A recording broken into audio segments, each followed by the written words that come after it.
Good afternoon once again, and welcome to this webinar. It is one in a series of webinars we're having for our members. Now, the purpose for this webinar today is to bring members to speed on understanding the Public Service Promotion Regulations 2025. But before we get there, I want to just speak to how we are going to get to discuss or to go through this session today. The first thing will be announcements. We'll make a few announcements from the Department of Corporate Communications on a number of things that we are doing and which we'll be seeking that you participate. Thereafter, we'll have our head of legal to introduce the PSSF, PSSS regulations 2025. She will tell us the motivation, what informed these regulations, and as members, what are their rights and obligations? What do they expect from us as PSSF? What do they expect even from their employers? But they will also be discuss about what they are expected to do so that we are able to even help them better. Now, we are doing this because we are obligated to ensure that our members are informed about what it is we are doing and how we need to be able to serve them better.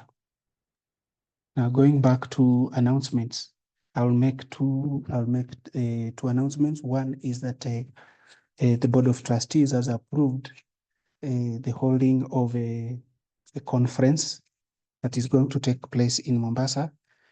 It is a pension conference that brings together all stakeholders in the pension sector from across Africa. So this is a Pan-African event that will be seeking to discuss different aspects of different aspects of pensions.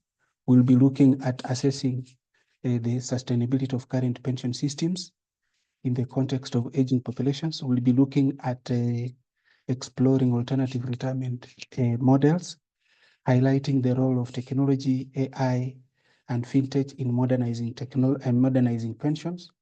We'll also be looking at the role of pension vis-a-vis environmental, social, and governance issues. Where do we invest as pension schemes as to be able to support the needs for conservation, the needs for climate change?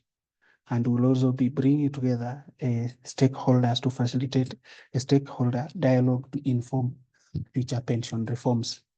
So at the end of this session, we'll be sharing a link that members can be able to use to join, rather to register. The chief guest at the conference will be Honorable Musalia Mudavadi, the Prime Cabinet Secretary, and CS for Foreign Affairs. He will be assisted by a keynote speaker, Honorable FCPA John Mbadi, and Honorable Geoffrey Ruku, the CS for Public Service. The conference will be held in Diani at the Diamond Leisure and Golf Beach Resort from 26th to 28th. So this is to ask members here that registration is ongoing. We're still having early bird. It's going to close on 15th. If you register within that period, the amount is, as a participant, the amount is 69,600, inclusive of VAT. The second announcement is we are currently carrying out a survey, customer survey, we want to understand what our customers feel about our service. We want to understand how better we can serve them. We have sent out a form, an online form for members to fill. It's something that takes about 2 to 3, at most 5 minutes. We ask that after this, you take a minute or two to go through the form and share. This is so that we are able to better our services, we are better to understand your needs, we are better to know what is it we need to do to improve reach, to improve service, and to ensure that we are on the same page. We will also share a link at the end of this. The other thing I will share, the other thing I will want to announce is that we are reachable on a number of platforms. If you have a query, if you have an issue, if you have any suggestion, you can always reach us on email, which is info@pssf.go.ke. You can also send us, you can either call or send WhatsApp message to 0746 1177. We can guarantee that we'll be able to get back to you as soon as possible, probably in no more than a day. So this is to tell you we are available, we are ready, we are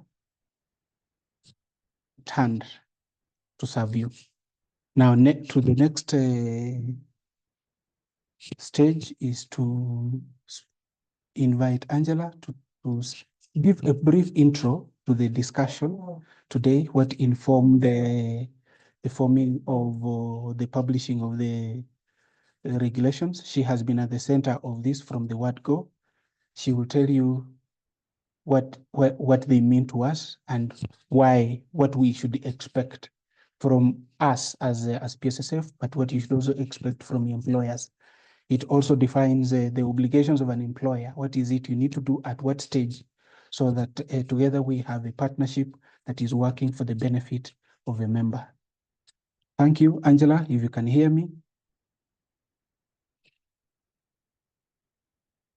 Thank you, Timothy. Good afternoon, members and all participants. Allow me to, first of all, thank you most sincerely for joining us today for this webinar. And we also thank you for your consistency in participating in our monthly, our regular events, including our monthly webinars. And we look forward to your continued support and collaboration even as we go into the future. So now regarding today's webinar, number one, as you've been told, my name is Angela Kipto, in charge of legal at PSSF. And so as you may all be aware, the Public Service Superannuation Scheme is established by an Act of Parliament, that is the PSSS Act, Chapter 189A of the Laws of Kenya. This act was enacted in 2012 and came into operation in January 2021. So the PSSS Act established a framework for the administration of this pension scheme. And over and above the act, we needed to have regulations to now give effect to this act, or to basically aid in the implementation of the act. So we therefore embarked on the process of developing the PSSS regulations with a team of with the support of a team of experts that was appointed by the Cabinet Secretary of National Treasury in the year 2022. So it's been a lengthy process, including even public participation, where we met our members and presented the draft regulations at that point and took in our members' comments. And we are glad to report that these regulations were finally approved by Parliament, and they were gazetted on 13th June of this year. So as it were, we now have PSSS regulations that aid to in giving effect to the Act. I'll just mention three key three key issues that the regulations are meant to address. The first one is to provide clarifications on the PSSS Act. The Act, as it were, is drafted in such general terms that we need the regulations to now break it down to make it easier to implement. So it also provides a description of the operational procedures. And as you'll be hearing from the presentation, there are actually specific procedures for specific issues. For example, when it comes to member enrollment, what are the procedures? What is required from the member? When it comes to the point of departing or exiting the scheme, what procedures are followed in terms of claiming or filing claims until the member benefits are paid out. So it provides with a lot of clarity and a lot of depth the procedures for operating the provisions of the Act. And finally, it also gives definitions of the various provisions of the Act. And you will see from the regulations that we have forms attached to it, standardized forms for various various services that we render to our members on a day-to-day basis. So the forms we will be told what the forms are about. We have about 5 forms that can be used by the members from the point of being enrolled into the scheme up to the point of exit. So the purpose of this webinar is basically to shed some light on the provisions of these regulations.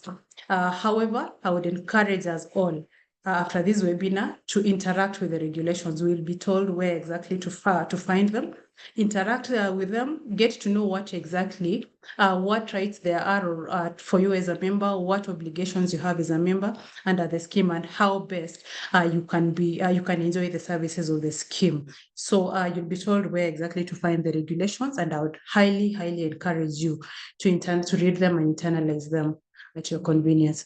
So without taking much time, allow me to welcome Douglas Asanyo, who will take us through this presentation on the scheme regulations. And at the end of this, we encourage you to ask questions, to seek clarifications.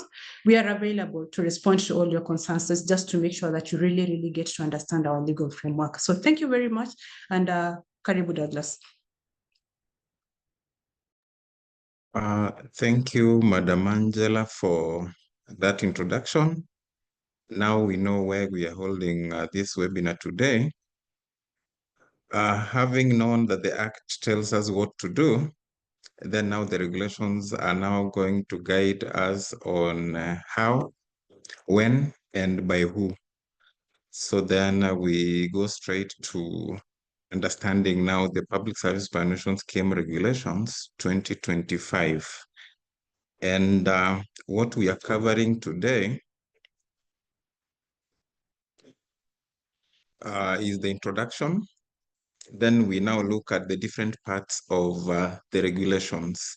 We'll have the preliminaries, then we look at the obligations, who is to do what, especially on among the key stakeholders, the employers, the board of trustees, and also the members.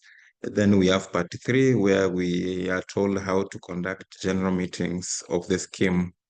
And part 4 of the regulations talks of the contributions, savings, and how to make payments.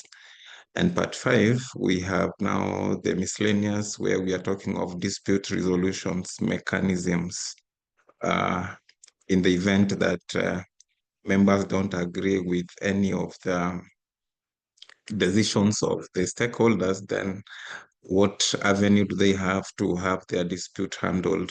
Then we look at the key forms and schedules, which form the part of the schedule of these regulations.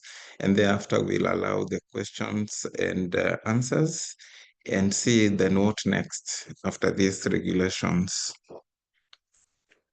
So the purpose of the regulations is to give effect to the Act, and that has already been explained by Angela, and guide on the roles, the processes, and the timelines now for efficiency in service delivery.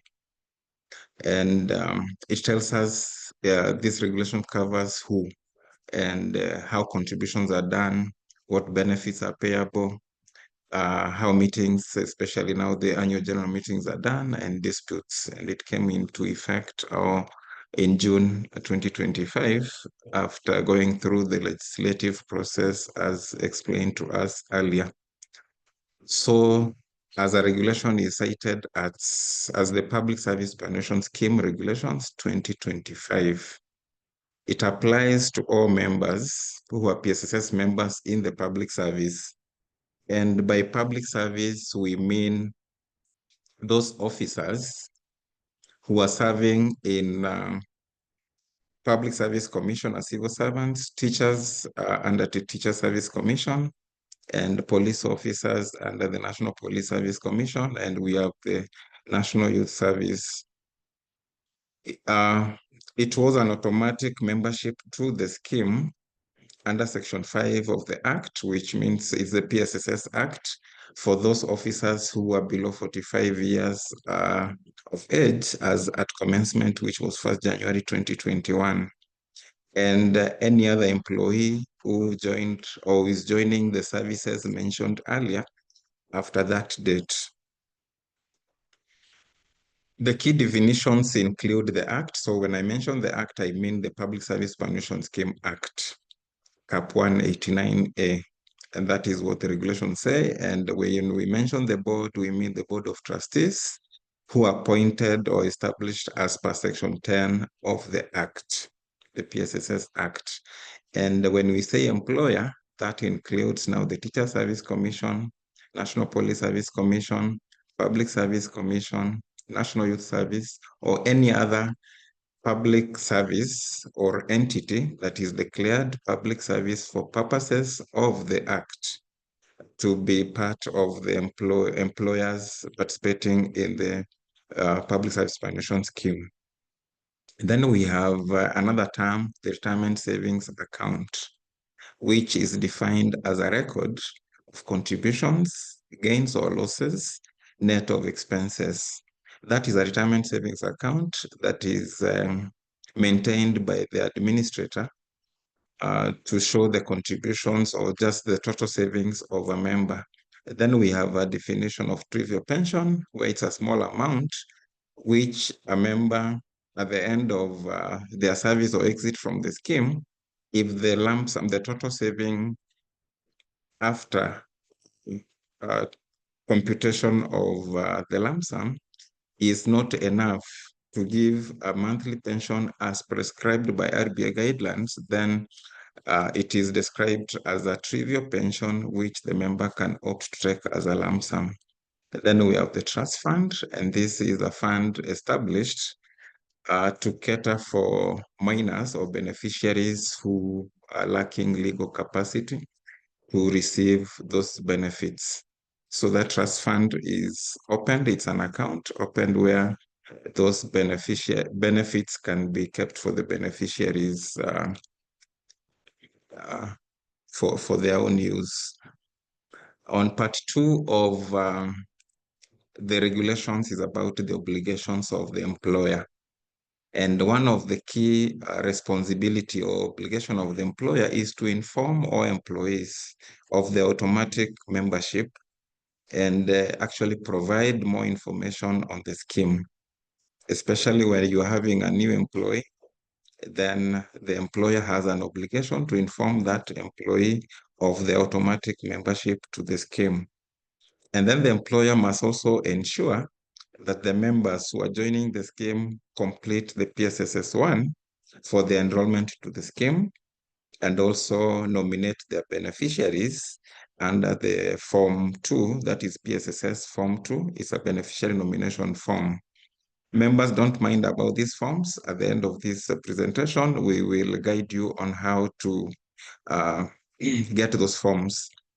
Another key obligation of the employer is to forward those completed forms to the scheme so that if it's enrollment, we are aware who are our members, and also those forms, in the event that that member dies while being a member of this scheme, then whom do we pay those benefits to? That is the role of the beneficiary nomination form.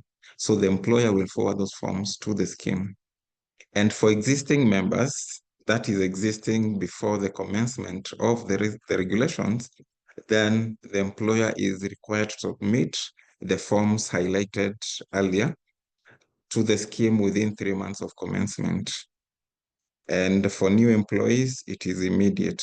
So the board is also obligated now to collect all the forms for both those members who are existing before commencement of the regulations, and also those who join after the commencement within 6 months. Part 3 of the regulations, we are looking at the obligation of the member. where a member is required to complete and submit PSSS1, that is enrollment, and also PSS2 for the beneficiary nomination, which is now appointing or nominating beneficiaries for that matter. Then the member is also required to review or update the beneficiary nomination form as need may arise, because you realize that especially for civil servants or the public servants generally, they mostly enter the service while young and they nominate their parents or brothers or sisters, and then later on they marry or wish to change their beneficiaries. Then you can always review and update as required. You also required, having joined as a member, then it is your obligation under these regulations that you confirm that deductions, the correct deductions have been made in your payslip by your employer. So if you realize that deductions have not been made, you notify your employer, or if the deductions are not the correct deductions, then you notify your employer so that the correct deductions can be made and submitted to the scheme. After that deduction has been made, then I mentioned the retirement savings account. Those savings, your contribution will be credited to your retirement savings account. So then what you are required to do every other time, because we provide them online, you are supposed to scrutinize your statements, annual statements, and notify the scheme so that they can be rectified, those errors that you may notice on your statements. And also it is your role or responsibility as a member to attend to scheme functions and also the annual general meeting. It's your obligation. And at this note about meetings, I wish to announce that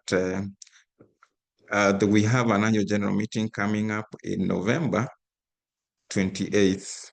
November 28th, we'll be having an annual general meeting, and members are requested that they plan to attend. And members, remember, attendance can be physical or virtually through our social media channels, which will be announced when the notice will be coming out once trustees now send out the notice. So you will be notified. Part 2, we are still on obligations, and now we look at the obligations of the Board of Trustees. Remember, the Board of Trustees are actually the legal owners of the scheme. They guide, they sit at the apex of the management of the scheme, guiding on policy issues. So they administer the scheme as per the Act, and the Act meaning Public Service Superannuation Scheme Act, Cap 189A. We also guided, the Board of Trustees is also guided by the Retirement Benefits Act, Cap 197. Remember, this scheme is regulated by the Retirement Benefits Authority, which was established through the Retirement Benefits Act in 1997. The members, once they contribute, it is the obligation of the Board of Trustees to ensure that those contributions are invested wisely so that they can earn an income to the benefit of the member. It is also an obligation that they maintain the books of accounts, those retirement savings accounts. They compute benefits, they liaise with stakeholders. And remember, it is an obligation, but it's not necessary that the Board of Trustees actually will be carrying out these functions, because the Act and even the Retirement Benefits Act and its regulations have provided that the board will appoint service providers to carry out those functions, but then the general responsibility and obligation remains with the Board of Trustees. We also required by law to provide annual statements within 4 months of the end of the financial year. We know, like for this year, the financial year ended in June, and we are required that after 4 years, that is 4 months, after now the accounts have been audited by the Auditor General, then we provide the statements, annual statements. And remember, providing the statements can be done online or physically. So in this case, we have a system where members can view their statements or access their statements online from the comfort of, from their own comfort. Another key responsibility or obligation is to ensure that contributions are remitted. And this is done by liaising with employers to ensure that what has been deducted is remitted to the scheme so that members don't miss out on the investment income. Because remember, I've mentioned that once the funds hit the custodian's account, the fund manager then will invest those funds. The Board of Trustees will convene an AGM. That is why I've mentioned that they will be sending out a notice on the upcoming AGM of November 28th. They're also required to conduct member education. Even what we are doing today is sanctioned by the Board of Trustees, who have appointed staff to carry out that activity like we are doing today. Then also the board is supposed to submit audited accounts to the CS, and CS, I mean CS National Treasury, being the sponsor of the scheme, and also to the employers and to the Retirement Benefits Authority. And it's also mentioned about dispute mechanism. So the board is supposed to establish that mechanism for the members. Part 3 of the regulations talk of now the meetings. They're supposed to be held once for each financial year. Like now, the one that ended in 30th June 2025, it will be held in November. So it is mandatory, or it's a requirement also for purposes of good governance that we hold that AGM for the members. So normally the agenda carries things like if there are any change to the contributions, that is the rate, then that will be communicated normally in the annual general meeting. Then if there's also a change in the structure of benefits, that can also or should also be communicated to the AGM. Audited accounts will be presented, how the investment, how we performed during that financial year, what are the returns, and those returns are also announced through now giving a rate of return, which will be credited to individual retirement savings account, prorated as per your savings. And in the event that they are changing their remuneration, then again, that will be presented for approval by by members in the annual general meeting. And they should also allow in that meeting, as part of the agenda, questions and answers be given to the members on any issue regarding the management of the scheme. So that notice of the meeting must be circulated at least 14 days, and minutes, audited accounts be provided so that members can plan accordingly. The venue is normally communicated, and it can be held anywhere within the country, because remember, the membership of this scheme is spread across the country. So meetings, the AGMs can be held anywhere within the Republic. And then generally the purpose of the annual general meeting is to bring up to speed the members, especially on how the scheme has performed, how we are progressing. So you get all the updates, and it's also for accountability and good governance. And now part 3 talks on how those meetings are held. We also have the special general meetings, AGM. What happens? The agenda will be circulated 14 days. We also have now the special general meetings, which can be convened by the Board of Trustees at its discretion or on requisition by at least 5% of the members. Remember, we are mandated by law to hold AGMs every financial year. But if there is need at the board's discretion, there is a matter that the trustees feel that members must either be apprised on or is needed for the members to approve, then a special general meeting can be convened. And on requisition by at least 5% of the members, then a written notice specifying the object of that meeting must be communicated, and then the board must convene within 30 days. Then the process of notification of 14 days then kicks in. But then if the board fails within 2 months, the regulations provide that the meeting can still go on, and whatever resolutions are made, then the Board of Trustees will implement. And of course, there are other procedures to be followed, like notifying and submitting the minutes of that special general meeting to the Retirement Benefits Authority will kick in. Part 4 of the regulations talk about contributions, especially the additional voluntary contributions. So over and above the mandatory contribution of 7.5% from the member, then a member can make an additional voluntary contribution by completing PSSS 3.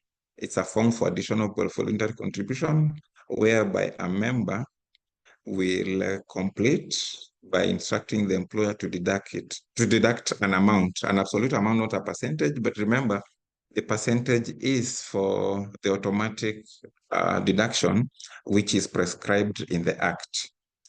Additional voluntary contribution is not a percentage, but an absolute amount which the member may want to deduct to boost their own retirement savings.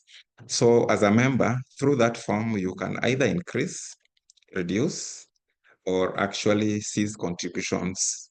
So you complete that form, you inform the employer what you need done with your contributions.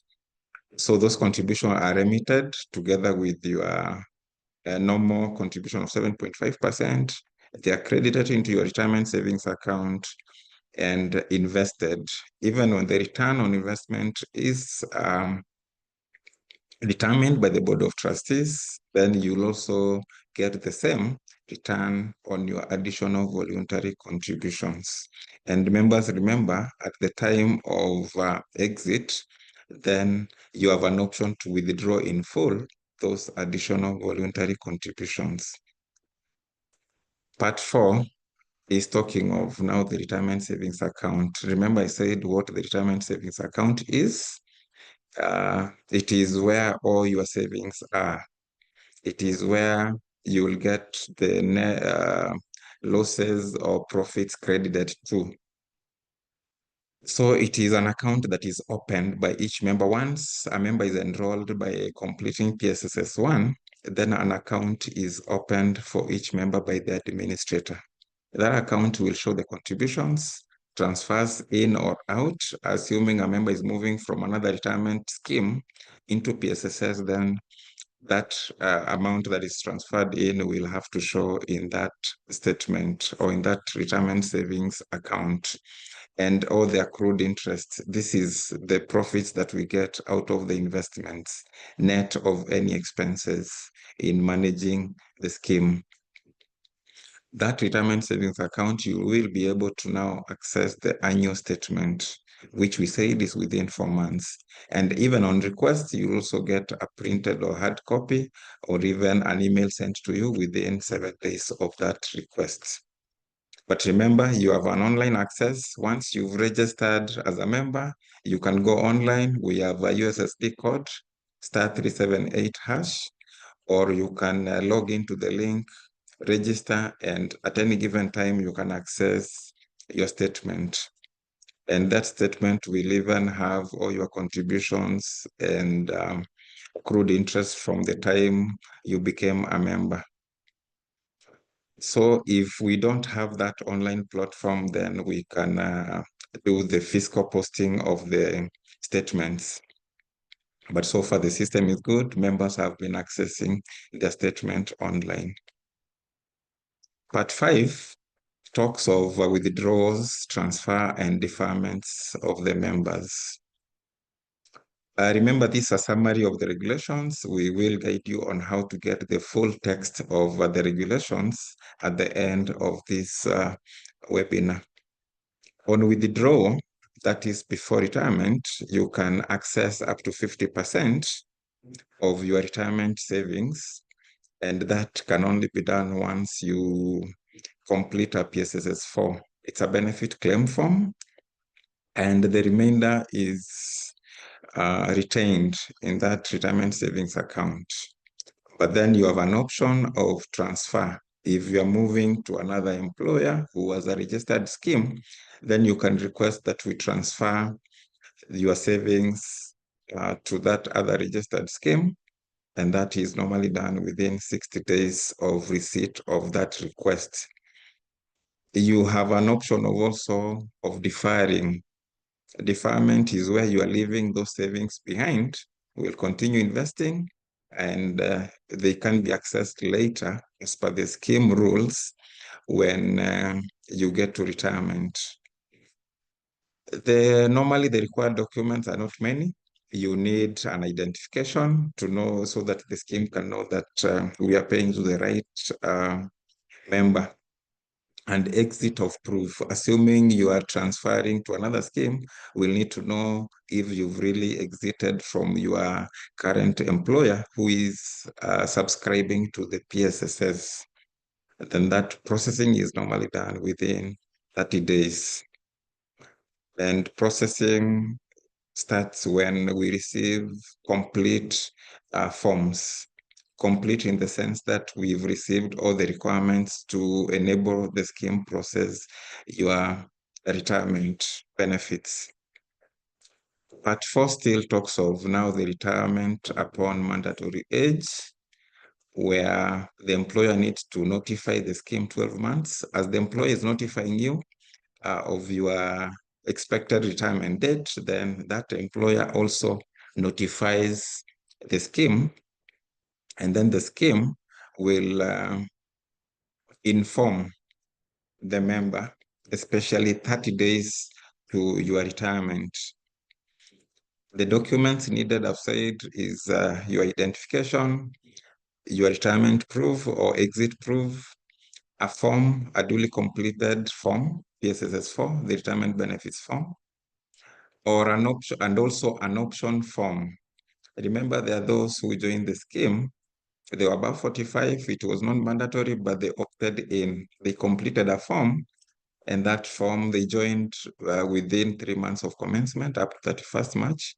So for those who are above 45, we'll need to see an option form. Then processing will be done as highlighted above. We are now looking at early retirement and what are the payment options. How do we pay? If you are leaving the employer and so you are leaving the scheme, then the employer will notify the scheme. The member will be informed within 14 days, and payment of up to a third will be paid as a lump sum. Up to a third of your retirement, of your total savings in that retirement savings account will be paid as a lump sum. And the remainder will either go into an annuity, income drawdown, or both. But remember, it is a choice that the member makes.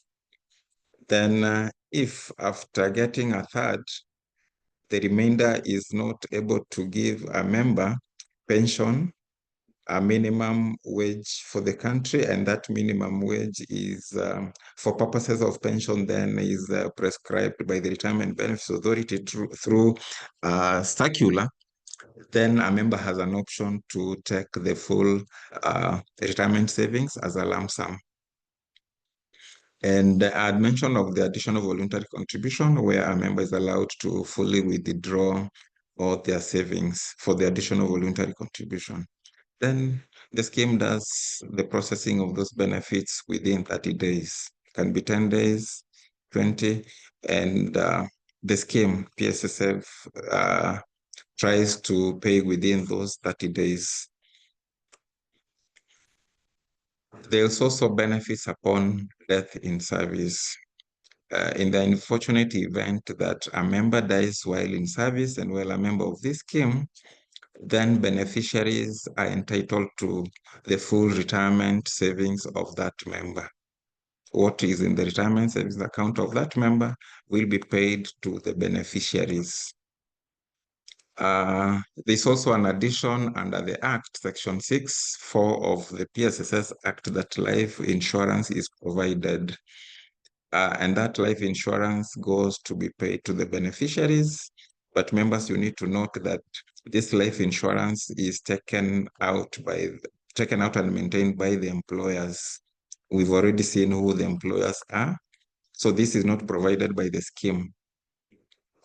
So where an employee or a member of the scheme dies in service, the employer is required to notify the scheme, and beneficiaries are supposed to complete a death benefits claim form, PSSS 5, and the documents that we required is a death certificate.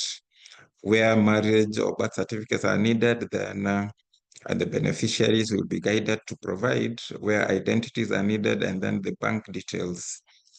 Those beneficiaries have an option of either taking the full retirement savings under that retirement savings account of the deceased member, which is now 100% of the total savings, or they can opt for an annuity, a drawdown, or where we have minors, then they can opt to have the retirement benefits be channeled through the trust fund for the benefit of those minors until they become of majority age.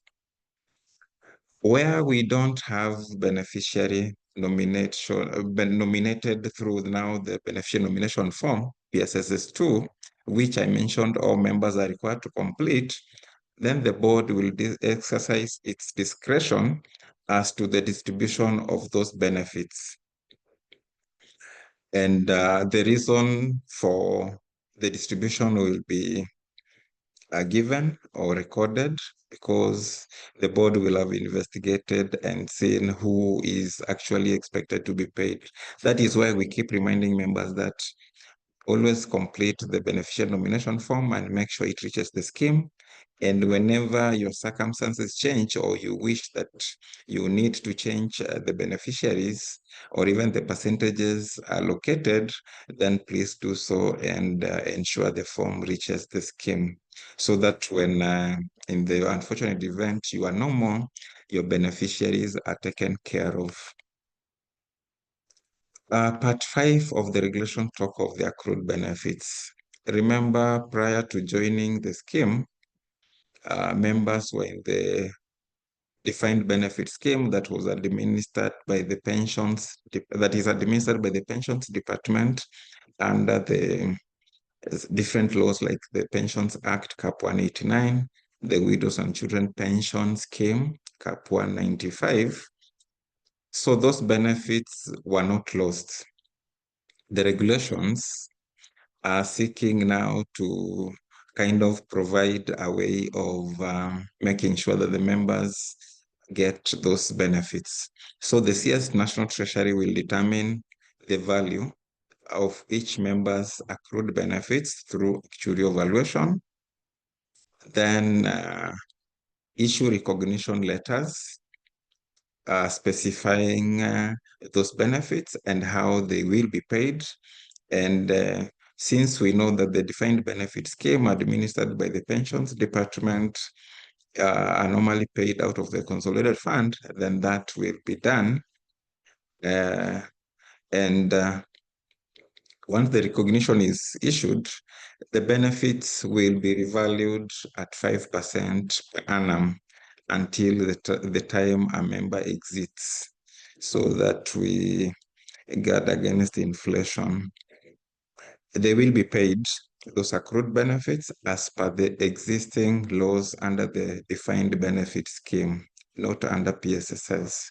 The benefits will be paid as per the existing laws, that is the Pensions Act, Cap 189, and the Widows and Children Pension Scheme Act.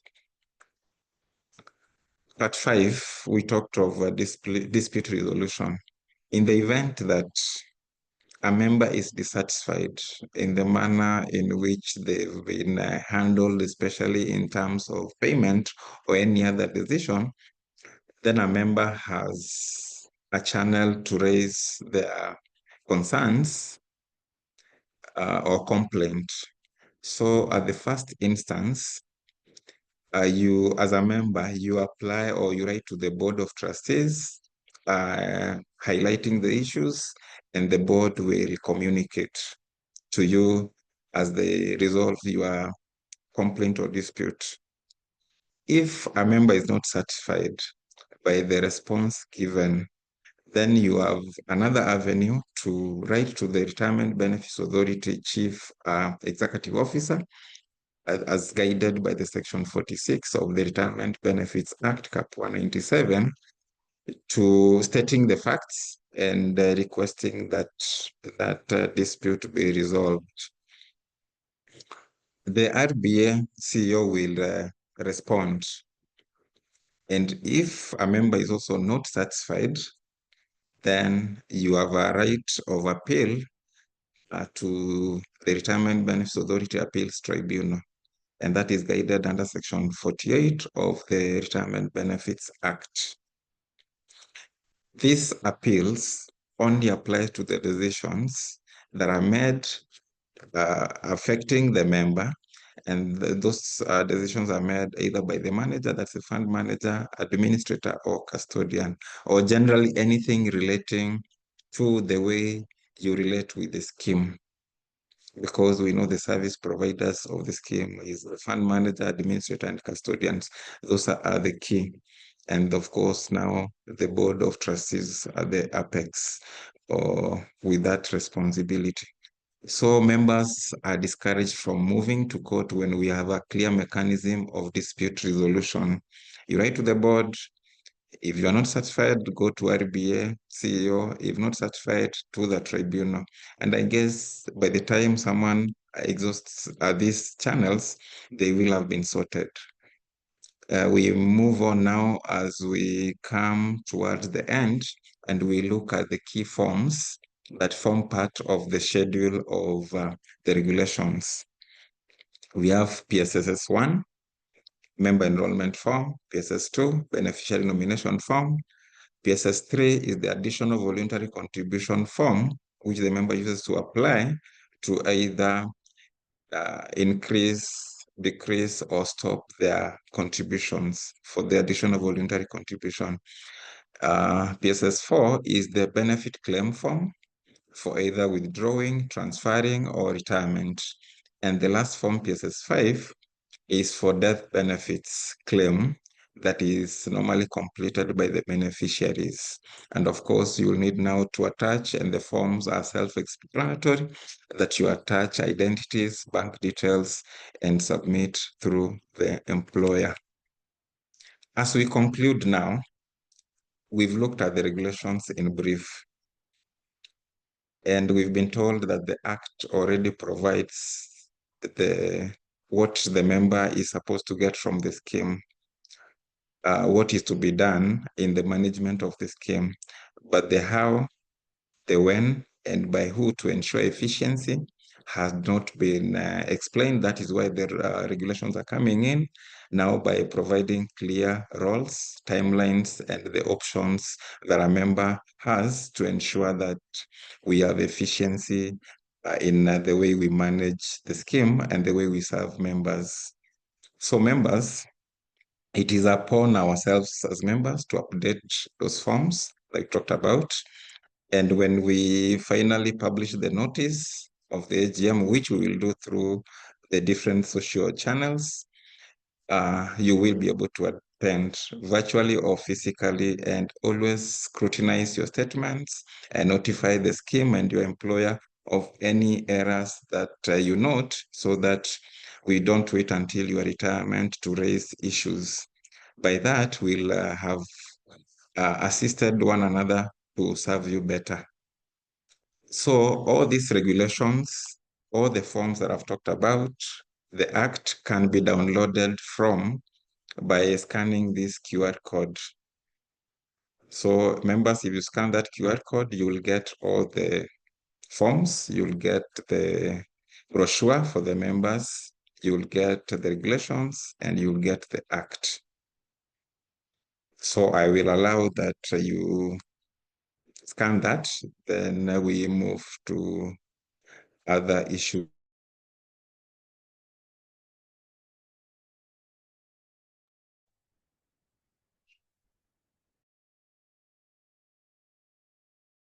Channels, we have more, but you can reach out through email, the phone number provided, the website, and if you want to physically visit the scheme, then you come to CBK Pension Towers. We are on first and second floor of CBK Pension Towers, which is along Arambe Avenue, Nairobi Central Business District. So that is the QR code, and I want to end it here and hand it over back to Timothy to allow members to ask questions or raise their concerns or any comment. Thank you. Thank you so much, Douglas, for that session, having taken us through, given us even the relationship between helping define what this document is, and the fact that it defines the relationship between a member, employer, and even the scheme. We will take away from this session very quickly before the members can ask questions is that an employer has a responsibility to inform an employee that they are a member of this pension scheme. So if you are a member here and you have not been told, and probably you haven't filled the forms, this is a reminder that you should have been told, and it's time you looked for them. You have been told that all these forms are on our website. An employer is also required by law, as stated in these regulations, to ensure that all new employees fill these forms immediately, to forward the same to us. And for employees who have been, for members who have been in employment before the regulations, the employer has a responsibility to ensure that they fill these forms within 3 months. So if that has not been done, it's something that if somebody is here representing an employer, this is something that should be followed through. But the most important thing is a reminder to the members about their own responsibility, that this is your money, this is your future, this is something you are contributing to, and an employer is contributing to the same. So it's your responsibility to ensure that you complete PSSS 1, PSSS 2, and familiarize yourself with all other forms. It's your responsibility, your obligation to update your records, member records every time. Sometimes we fill these forms before we are married, when we marry, when we get a child, when something changes in our life that means beneficiaries are changing, we need to change to also update our records to reflect the same. Then it's also our responsibility to look at our monthly statements. This way we are able to even tell whether it's accurate. If it's not, we can raise the same through our employers, but also through the different means that have been shared, our phone numbers, WhatsApp, email, to raise it with us. And most importantly, as a member, you are also required, as and when there is an AGM, whether it's general or a special meeting, that, as has been explained, to make time for it. Usually we have a physical meeting, but we also provide an online, a virtual link, so that you can attend from wherever you are. This is just a reminder that when that time comes and we're sending out dates and invitations, if you're not able to attend in person, there will be a link and you can take advantage to log in and listen. You will be able to ask questions or participate or understand where your money is, where the fund, how the fund is operating. Then, of course, the board, as the owners of the scheme, also have obligations all of them geared at protecting you as a member, your interests as a member. Then the other thing that these regulations, as a takeaway, the other thing these regulations do is to define processes. If you're exiting today, what do you need to do? What form do you need? What supporting documents? This is something that we all need to familiarize ourselves. And even in the event that it's not us who are here, but somebody else needs to benefit from what it is we worked for, because it's them that we think should be our beneficiaries. There is also a form that they need to use to claim. Finally, I have shared questions. Rather, I've shared links to the conference. If you want to register, you can, I've shared a link that is PSSF.Africa. That is a link through which you can be able to register. But I've also shared a link to the customer satisfaction survey. Now, this is so that we can help you better.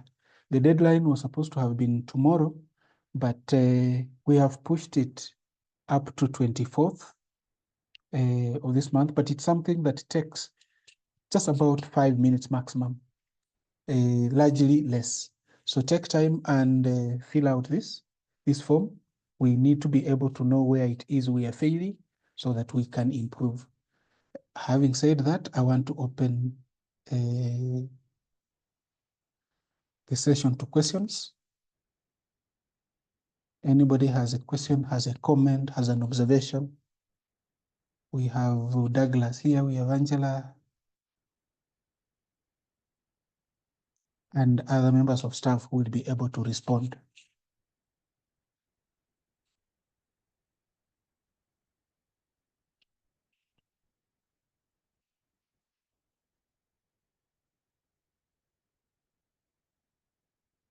Can see George. George, are you able to ask a question?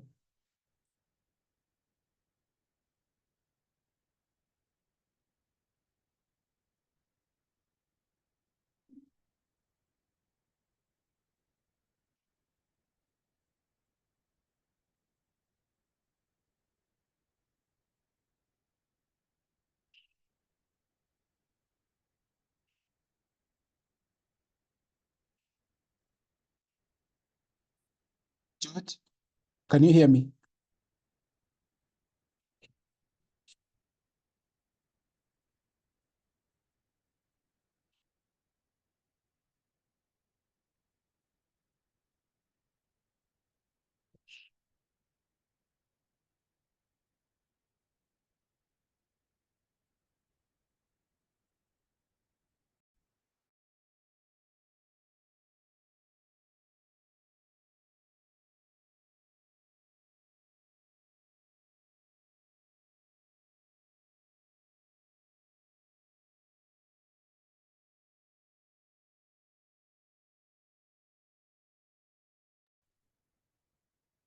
Morema, are you here?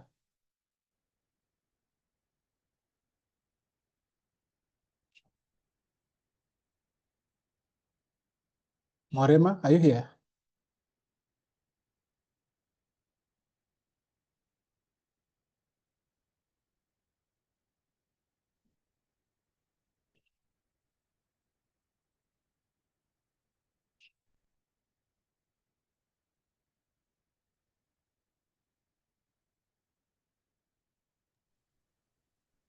Members, I can see 3 members who have raised their hands. We have George, Gott, Samuel, Hello, Njero, hello. and... My name is George. Sorry, I was muted.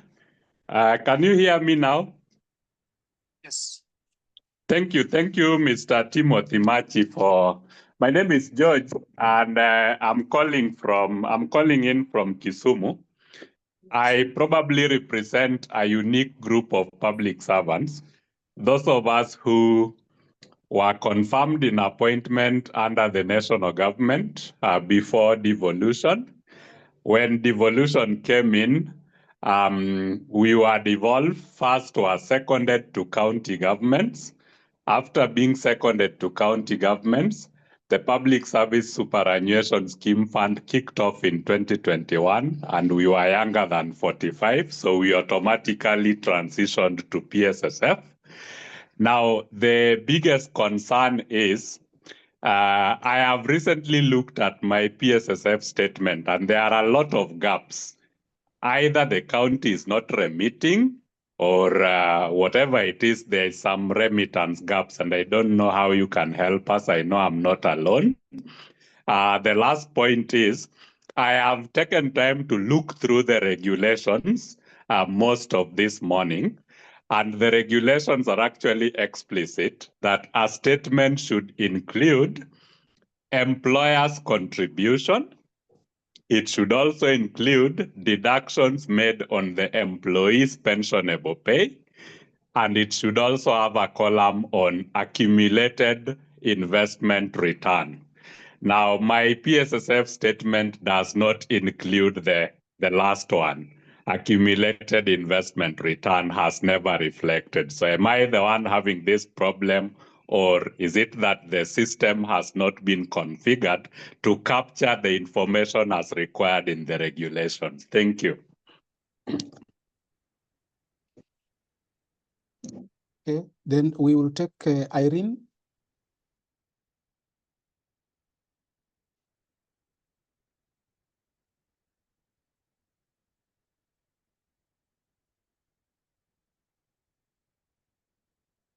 Irene, are you there?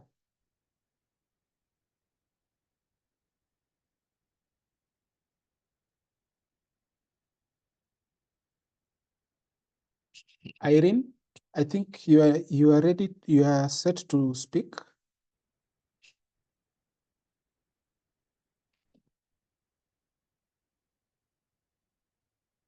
Maybe as we wait for Irene, can Douglas, are you able to respond to this?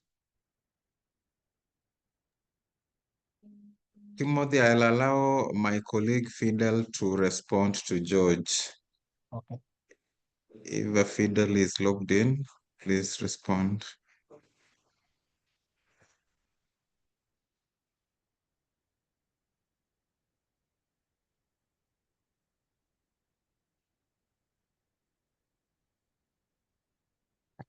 Hello, thank you, Timothy. Can you hear Yes. me? Yes, please. Please, Go I on. had a small internet issue. Can please come with the question again? George from Kisumu is asking about gaps in his statement. He is a seconded employee. He's wondering whether his issue is whether the employer doesn't remit or it's us who are not updating. And the second issue he is raising is his statement, unlike is required by the regulations, does not reflect investment returns. There is a reflection of employer contribution, but the third aspect is missing. So he's wondering whether are you able to explain that to him? Thank you, George. So I'll start with the first question on gaps in the statement. So you are right in the event where there are gaps. Almost all the time, it's because of the issue we have with some of the sponsors that have not been remitting their contributions. However, we are currently in constant communication with the sponsors on the issues of non-remittance. So for the issue of your statement, I think the best approach is on a case-by-case basis. So please, Timothy, take the member details so that we check that indeed that is in terms of the position from the back end of the system. So I think that answers the first questions on remittance. Again, on the second question, where the statement does not reflect the investment returns, you are right, George. Your statement is a combination of the employee contributions, the employer contributions, and investment returns, and it should indeed reflect the investment returns. Again, that is something we need to check. Give us your details, and then before the end of this meeting, we'll personally get to you. Thank you. Okay, George, as we wait for Irene, you find a, I mean, you can text, you can share your contact through, I can give you the phone number to send to so that let me just text the phone number in chat so that you can be able to send your details there.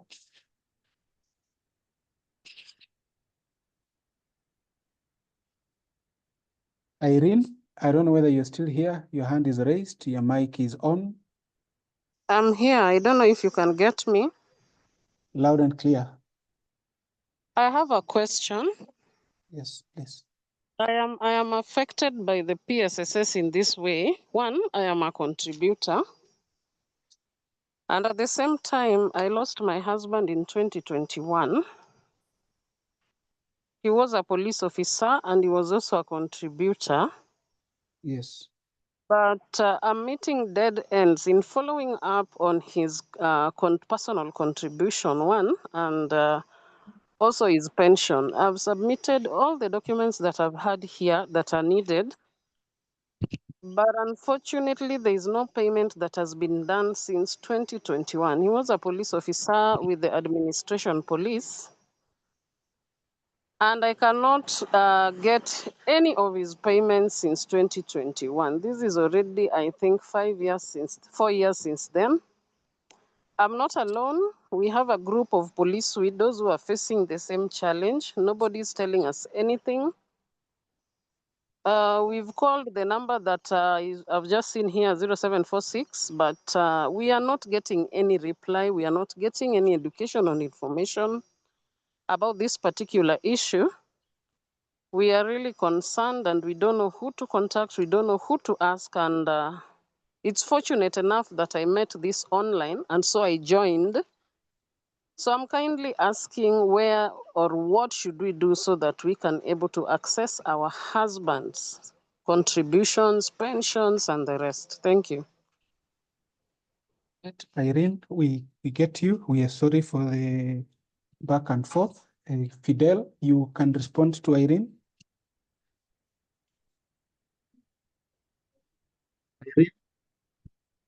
So we are empathetic with your situation and sorry for what you've gone through.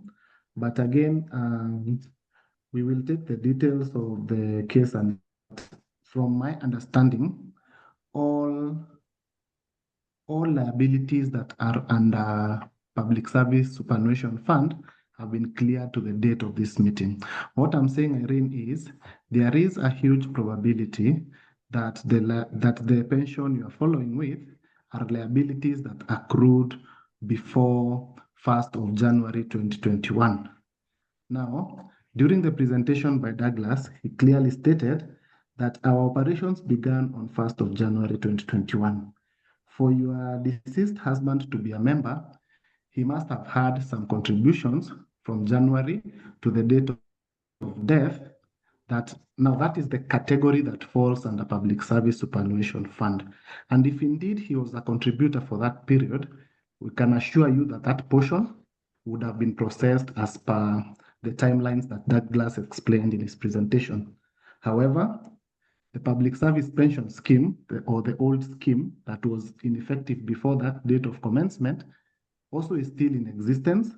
And if you are kind enough to share your details, we can direct you if indeed those benefits fall in that category for you and the rest of the widows, then they can be addressed from that point. The liability falls on the other side, the old scheme. If that money belongs for the period before 1st of January 2021, it will be paid from the old scheme, the Public Service Pension Scheme, and you can be clearly directed to that side. Thank you. I'm sorry, the contributions for my husband falls on this new scheme because he died in 2021, December 25th. He was a contributor, and so I believe that he contributed from January, as you say, to December. And also the rest of the widows fall under the new scheme category, not So old again, scheme. Irene, thank you, Irene. And so please, again, share the details of your deceased husband. We have all the data from 1st January of 2021.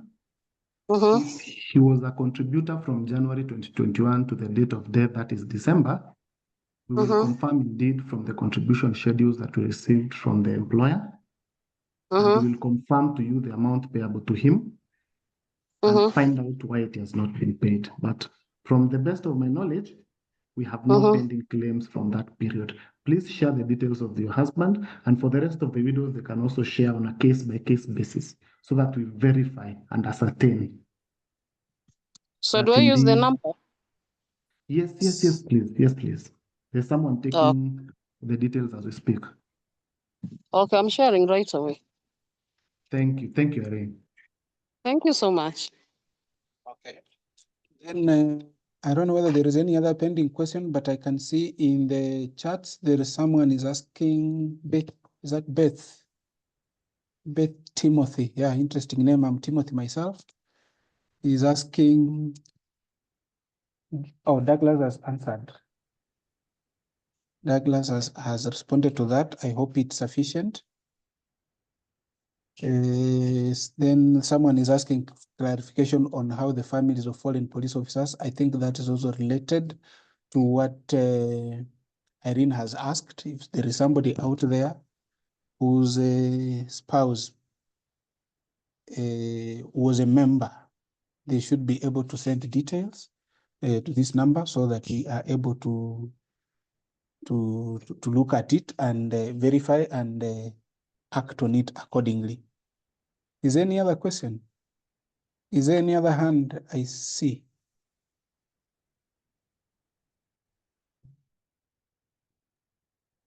If there are no more questions, I want to remind us again on the PSSF conference, but also the customer survey.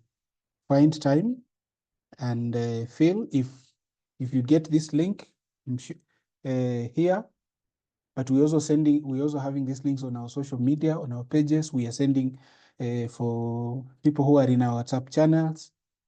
The link is there. You can have it, but also share within your circles, your colleagues, friends who could be able to help us by telling us what we need to do to make a members' experience better.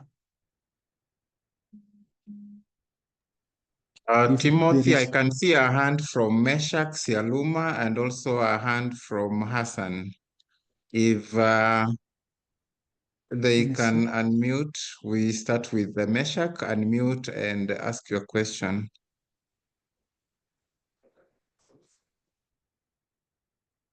Okay. Hello, good afternoon. Good afternoon to you. Good afternoon, Meshak. Good afternoon. Okay, thank you so much for the forum. I came in a bit late, but I wanted to request for an alternative way of submitting these forms, the forms you're talking about, without physically visiting the offices or going through the employees. Is there a way we can have, we can submit through your email, or it doesn't work that way? Hello?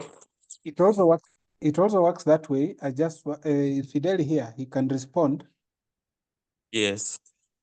Yes, thank you for that question. Indeed, Yes. we have the option of receiving these forms electronically. All we need, Yes. as long as the form is duly completed and certified, where certification is required from the employer side, then you can scan and send it to our emails. It can be received. That is one of the channels we receive by. Thank you so much.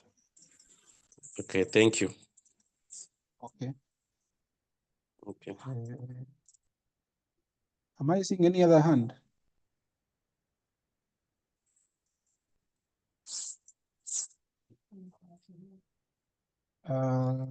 If there are no further questions, unless Douglas, do you see any hand from your end? Timothy, I can't see any hand now, meaning that the participants are now well guided. I shared a screen where those who had not downloaded the documents, the act, the forms, and the regulations, they can do so. Then again, members, remember that our social media channels are open. Should you have any concerns, questions, you can direct them through the Facebook, our WhatsApp, you can always call within working hours, and you will be assisted. Thank you. That is all from me. And thanks, members, for participating in this forum. Thank you, everybody, for logging in, for your contribution. I think we'll call it a day for now.